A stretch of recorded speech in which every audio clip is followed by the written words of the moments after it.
Gabriel Hayon. He's chairman of the Diplomatic Institute and former CEO of the Israel-Latin America Chamber of Commerce. Gabriel, pleasure to have you here. My pleasure. So we just heard a little bit of what makes this visit stand out, namely in starting to shift Israel's relations with Brazil's. When all is said and done, what do you think will be the sort of main takeaway of this trip for Bolsonaro?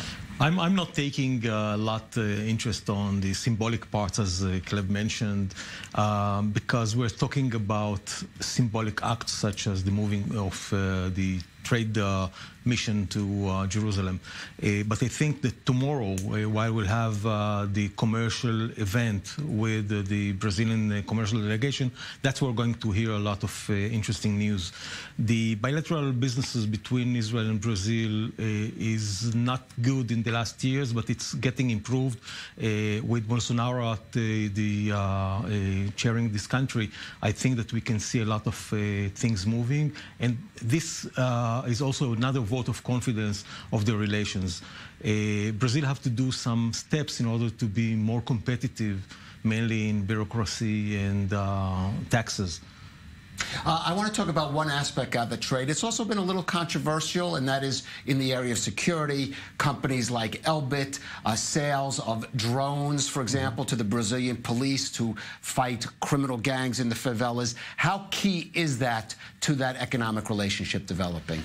It's key, but it's usually on the regional level, meaning each state have an independent budget, and usually those are purchases that have been done by the local state police, not by the federal. The federal is using other type of security products from Israel.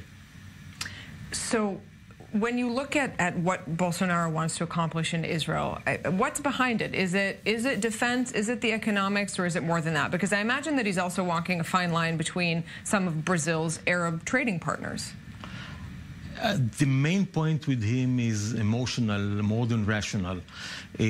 As an evangelist, he's very connected to Israel. He's been here more than once. He's been baptized here in the Jordan River.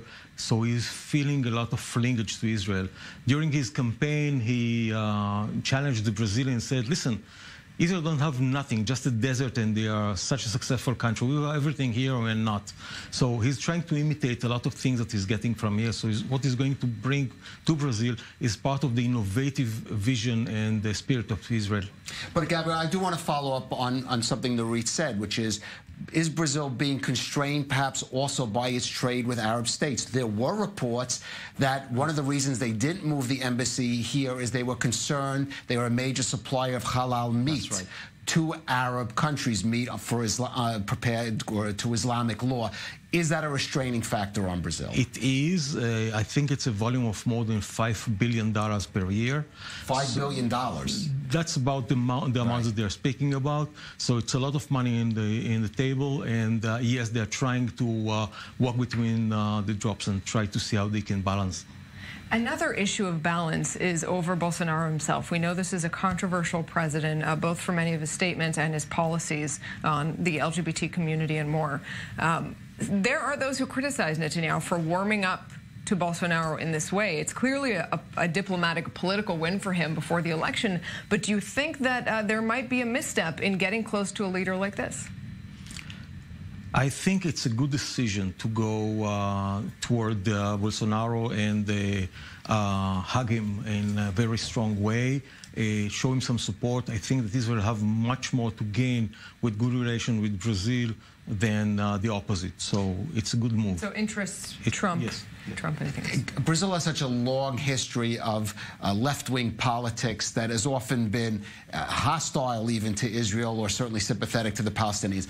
Do you think Bolsonaro has really changed the needle that, or could it go back into a future government to that kind of relations?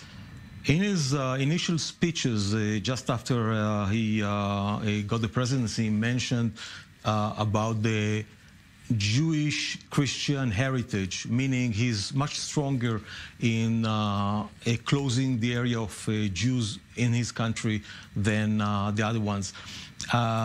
Yes, we see that he's much more pro-Israel in everything that his government is doing. All right, Gabriel Hayon, thanks very much for being with us.